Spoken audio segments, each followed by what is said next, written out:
In today's skill focused lesson, we're going to be looking at a really important aspect of grammar within speech and writing, and that is contractions. Contractions such as I'm, I've, will, you'll, and you're. And having a good understanding of these phrases is really going to boost your English speaking fluency. So let's begin. It goes without saying that contractions are a hugely important part of the English language, both in speaking and writing. Of course, we're going to focus on how we can build fluency within speaking, but it's important to understand contractions are used across all aspects of English language. So let's take a look at an example so that we can see their importance. I think you will enjoy it once you are in Spain. I'll say that one more time a little bit quicker. I think you will enjoy it once you are in Spain. Now we have the pronoun you, and we have these extra verbs will and are. You will, you are. I think you will enjoy it once you are in Spain. Now, that's a bit more difficult to pronounce clearly if I am to say each word separately. So, contractions shrink and join phrases together in order to speed up our language, in order to make our speaking quicker, clearer, and simply put, easier to say. So, let's see the example with contractions. I think you'll enjoy it once you're in Spain. You'll, you're. You will, you'll. You are, you're. I think you'll enjoy it once you're in Spain. It's a lot easier to say for a native speaker as well as for someone practicing English too. And it sounds more natural and native too. Okay, let's move on. Contractions involving pronouns are very common. Pronouns are different names for people. In the examples we will see in this lesson. So contractions with pronouns are super common. We can link a pronoun with a verb or auxiliary verb by contracting, so joining the two words together. Here's a list of some pronouns for you. I, you, he, she, it, we, and they. So that's some of the more common subject pronouns. And we can mix these with some verbs or helping verbs, commonly called auxiliary verbs. And here they are. Am, is, are, will, have, has, would. So these are different type of verbs indicating to be, so they are synonyms for to be, the verb to be. They can be talking about future verbs such as will, or even possession such as have or has. And we can really mix them together with our pronouns using contractions. I'm, you're, I've, will, you'll.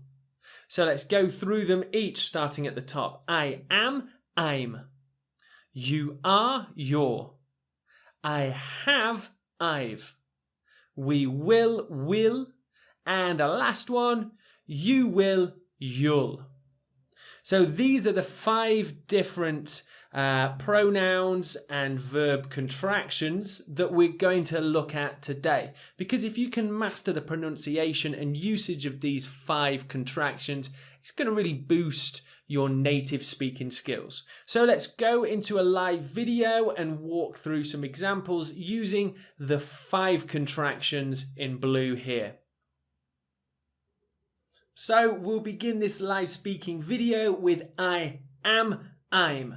And it's basically I, the verb to be. I am David. Nice to meet you. But we make the contraction into I'm. I'm David and I'm from England. It's a lot easier to say than I am David and I am from England. It sounds a little bit strange without the contraction too. I'm David and I'm from England. I'm. Next up we have you are, which is again you plus verb to be. You are. You're working super hard and you're going to see great improvements.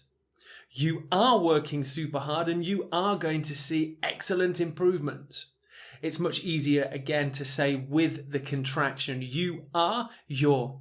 You're working super hard and you're going to see great improvements. Again, much more native sounding with that contraction.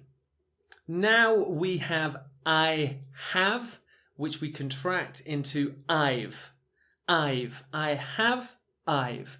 And it's more of a possessive helping verb. Have. Either you possess an object, I have a computer. I've got a computer. Or it could be an experience, I've had a really bad day. So we make the contraction from I have into I've. Oh, I've had such an awful day. I've had such a fun day today. I've.